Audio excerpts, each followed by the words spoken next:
New ইয়র্কের জ্যাকসনহাইটস থেকে আপনাদের সঙ্গে আছে আমি খালেদ মুহিউদ্দিন। এর কারণটা কি? এর কারণটা হচ্ছে গিয়ে তারেক রহমান এখনো মনে করছেন যে বাংলাদেশ তার জন্য নিরাপদ নয়, এখনো মনে করছেন যে বাংলাদেশে তার ফেরা উচিত হবে না। আমরা জানি যে ইতিমধ্যে তার নামের যত মামলা ছিল সেই মামলাগুলো প্রত্যাহার করা হয়েছে, সেই মামলাগুলোতে তিনি বেকসুর খালাস পেয়েছেন, যেটা হয় ক্ষমতা পরিবর্তনের সাথে সাথে হয়। সুতরাং তাকে যে উনি বিমানবন্দরে নামলে যে তাকে গ্রেফতার করা হবে এরকম কোনো এক্সিস্টিং মামলা বা রায় এই মুহূর্তে বলবৎ নাই। এবং এর বাইরে একেবারে পুলিশের স্তরে স্তরে বলুন, সচিবালয়ের স্তরে স্তরে বলুন, বিচারালয়ের স্তরে স্তরে বলুন, নির্বাচন কমিশনের লেভেল টু লেভেল বলেন, সব জায়গায় আমরা জানি যে আইদার বিএনপির লোক অথবা জামাতের লোক বসে আছেন। এবং সেনাবাহিনীর ভিতরে হয়তো বিএনপি এত সুবিধা করতে পারে না, ওখানে জামাতের লোকজনই হয়তো বেশি টপ টু বটমে। বাট এর বাইরে বিভিন্ন জায়গায় বিএনপি কিন্তু তার ফেয়ার শেয়ার পেয়েছে, ইনক্লুডিং কিছু উপদেষ্টা। কেউ কেউ তো বিএনপির কাছে নিরাপদ এক্সিট চাচ্ছেন এবং কেউ কেউ নির্বাচনও করতে চাচ্ছেন ধানের শীষের মার্কায় অথবা তার সমর্থনে। এই অবস্থায় যখন তারেক রহমান যেতে পারছেন না, তখন বোঝাই যাচ্ছে যে বিএনপির কাছে এমন কিছু ইনফরমেশন আছে যেটা আমাদের কাছে নাই। বিএনপি ভাবে যে তারেক রহমানকে দেশে ফিরলে তার জীবন শঙ্কার মুখে আছে, ঝুঁকির মুখে আছে। এই ছাড়া তারেক রহমান এত বড় পলিটিক্যাল রিস্ক নেওয়ার কথা নয়। কিন্তু আমার কাছে মনে হয় দীর্ঘমেয়াদে এই ঘটনাটা তারেক রহমানের রাজনীতির জন্য কোনো শুভ ফল বয়ে নিয়ে আসবে না। একটা সময় ছিল যদি এখন আওয়ামী লীগ সরকার থাকতো তাহলে আমরা কিন্তু খুব ভালো করে পাইতাম, আওয়ামী লীগকে খুব একটা খেঁচা দেওয়া যেত যে কি পরিমাণ ফ্যাসিস্ট সরকার, আরো কি যেন এটা সরকার, যাই হোক ফ্যাসিস্টই এখন পপুলার, ফ্যাসিস্ট সরকার যে মৃত্যুসজ্জায় খালেদা জিয়া তার সন্তানকে এসে দেখতে দিচ্ছেন না। কিন্তু এখন দেখা যাচ্ছে যে তা না, ডক্টর মোহাম্মদ ইউনূসের সরকার আছেন যার মধ্যে শহীদ জিয়ার ছায়া দেখা যায়। আমরা দেখি না, মির্জা ফখরুল ইসলাম আলমগীর দেখেন শহীদ প্রেসিডেন্ট জিয়াউর রহমানের ছায়ায়, মানে এত মানে প্রায় জিয়া টাইপের একটা লোক যদি ক্ষমতা থাকেন, তারপরে যদি জিয়ার আসল পুত্র দেশে আসতে না পারেন, এর যে দুর্ভাগ্যজনক অবস্থা কিছু হতে পারে না। বিএনপি ইতিমধ্যে বুলেট প্রুফ গাড়ি কেনার চেষ্টা করছে, তারেক রহমানের জন্য অনুমতি চেয়েছে সরকারের কাছে, এবং তারা প্রতিনিয়ত এই নিরাপত্তা শঙ্কার মধ্যে আছেন। আমাকে আমার এক বন্ধু একটু আগে বললেন যে ভাই এতক্ষণ পর্যন্ত তো ঠিকই ছিল, কিন্তু আসিফ নজরুল গিয়া খালেদা জিয়াকে দেখার পরে তো আরো টেনশন বেড়ে গেল। কেন? বলে যে এমন হতে পারে হয়তো খালেদা জিয়াকে ওইখানের মধ্যে রেখে উনি অনেক অসুস্থ এরকম গুজব রটাচ্ছে এবং এই জন্য আসিফ নজরুলকে দেখে ভান করছে, এবং তারেক রহমান আসলে সরকার হয়তো তারেক রহমানের গ্রেফতার করতে পারবে, তার জীবনের জন্য হুমকি হইতে পারে। ভাই আর যাই করেন আসিফ নজরুলের বিশ্বাস করা যায় না, সুতরাং তারেক রহমান আরেকটা ট্রাম্প কার্ড মেরে দিয়েছেন, উনি আপাতত আসছেন না। কিন্তু আমার কাছে মনে হয় এই জিয়া পরিবার যে সাহসের জন্য তাদের রাজনীতি তাদের সমর্থকদের কাছে পরিচিত, সেটা জিয়াউর রহমানের ৭১-এর ভূমিকা বলুন বা ৭ই নভেম্বর ১৫ই আগস্টের পরবর্তী সময় টার্মোলের সময় ৭ই নভেম্বরে তিনি যেভাবে ক্ষমতা টেক ওভার করলেন, পরবর্তীতে সময় বিভিন্ন সময় তাকে হত্যার চেষ্টা করা হচ্ছে এবং তিনি সেগুলাকে খুবই শক্ত হাতে দমন করেছেন।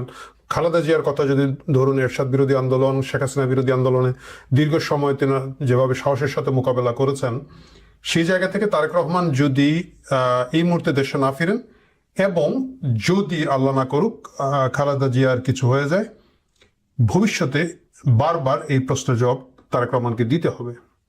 তিনি কি এত অনিরাপদ এই দেশে ভুগছিলেন, এত অনিরাপদ তিনি ভাবছিলেন এবং নিরাপত্তাহীনতা ভুগছিলেন, সেই প্রশ্নের জবাব তাকে দীর্ঘমেয়াদে দিতে হবে। এবং আজকের নিরাপত্তায় তিনি হয়তো বেঁচে যাবেন, কিন্তু রাজনৈতিক জায়গায় তিনি অনেক ভালনারেবল হয়ে গেলেন এবং রাজনৈতিক জায়গায় তার নিরাপত্তা আরো, মানে রাজনৈতিক লিগেসির জায়গায় তার নিরাপত্তা প্রশ্নবিদ্ধ থাকবে। প্রিয় দর্শক, আসুন আমরা দেখতে থাকি শেষ পর্যন্ত কি হয়।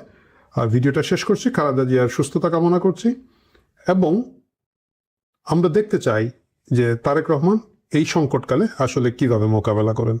ভালো থাকুন। তারেক রহমানের উচিত মায়ের এই অসুস্থতার সময়ে তার বাংলাদেশে আসা, এবং যেহেতু তার বিরুদ্ধে এই মুহূর্তে কোনো মামলা নেই এবং বাংলাদেশের যে অবৈধ সরকারটি আছে সেটি তাদের একটা সরকার, এবং এই ডক্টর ইউনূস তার সাথে লন্ডনে গিয়ে দেখা করেছিল গত 13ই জুন, এবং বাংলাদেশের মার্কিন charge the affairs Tessy and Jacobson তিনিও দুবার লন্ডনে গিয়ে তারেক রহমানের সাথে দেখা করেছিলেন। সুতরাং তারেক রহমানের উচিত এই সময় মায়ের পাশে এসে দাঁড়ানো। এছাড়া রাজনীতির একটা ডিমান্ড তো আছেই, রাজনীতিতে নেতাকর্মীরা অনেকদিন ধরেই চাইছেন তারেক রহমান বাংলাদেশে এসে দলটির নেতৃত্ব দিক। যদিও বিএনপি নেতৃবৃন্দ বিভিন্ন সময়ে বলেছে যে তারেক রহমান অচিরেই আসছেন, নভেম্বর মাসে, বিশেষ করে 7ই নভেম্বর তিনি সারপ্রাইজ দিতে বাংলাদেশে এসে হাজির হবেন, এমন একটি কথাও আমরা শুনেছিলাম।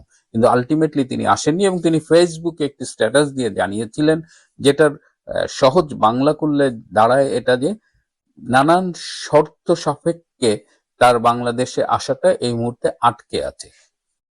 তাকে বাংলাদেশে আসার ব্যাপারে একজন বিদেশি কূটনীতিকও বলেছিলেন নট নাও।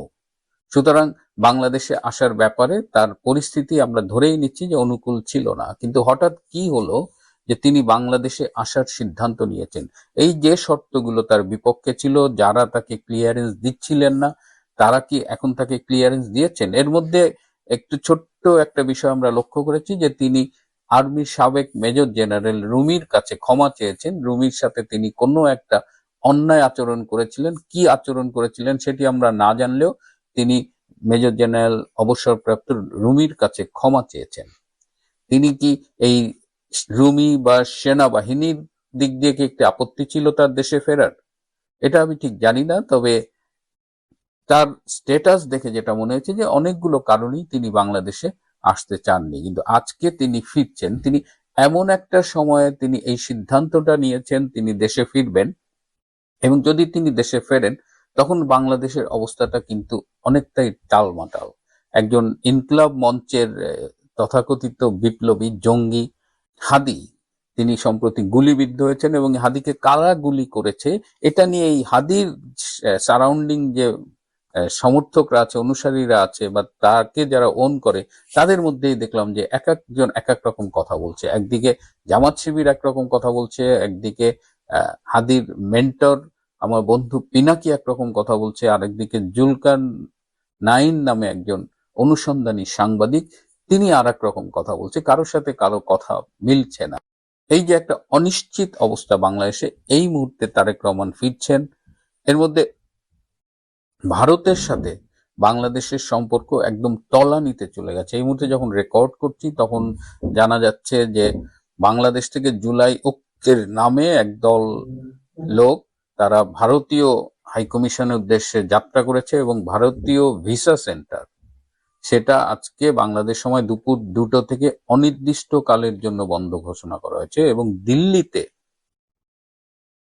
ভারতের পররাষ্ট্র মন্ত্রণালয় দিল্লিতে বাংলাদেশের রাষ্ট্রদূতকে ডেকে পাঠিয়েছে বাংলাদেশে এই যে ভারতের বিরুদ্ধে কয়েকদিন ধরে যে বিভিন্ন রকমের থ্রেট দেওয়া হচ্ছে, ভারতীয় দূতাবাস ঘেরাও করার জন্য পদযাত্রা হচ্ছে, তো সব মিলিয়ে এই যে বাংলাদেশ ভারত সম্পর্কের এই টানটান অবস্থায় তারেক রহমান দেশে আসছেন। কারণ তারেক রহমানের সাথে ভারতের অনেক হিসেব কিন্তু অনেক আগেই আমরা দেখেছি অমীমাংসিত ছিল। বিশেষ করে ভারতের বিচ্ছিন্নতাবাদী গোষ্ঠীকে সমর্থন দিয়েছিল এই তারেক রহমান এবং তার সেই স্বরাষ্ট্র প্রতিমন্ত্রী লুকিং ফর শত্রুজ বলে খ্যাত বাবর।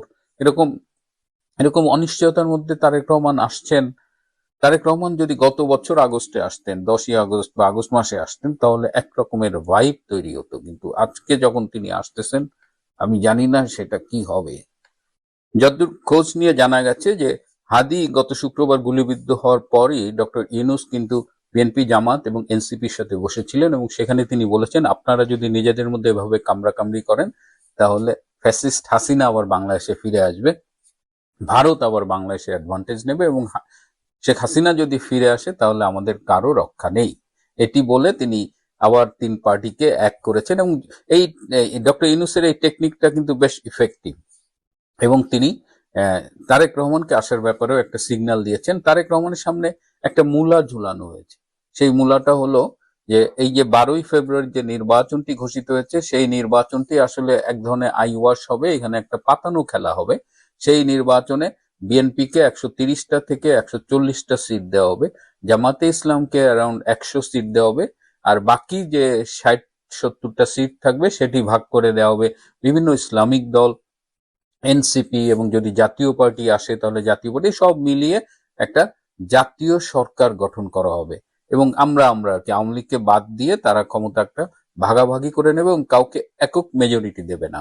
এবং সেই জাতীয় সরকারের প্রধানমন্ত্রী করার টোপ দেওয়া হয়েছে তারেক রহমানকে, এবং জাতীয় সরকারের প্রেসিডেন্ট হবে ডক্টর ইউনূস এবং ডেপুটি প্রাইম মিনিস্টার একটা পদ ক্রিয়েট করা হবে এবং সেই পদটি দেওয়া হবে জামাতের আমির ডক্টর শফিকুর রহমানকে। এভাবে তারা মিলেমিশে একটা প্ল্যান করেছে যে এভাবেই এই ফেব্রুয়ারিতে নির্বাচন করে তারা আগামীতে দেশ শাসন করবে।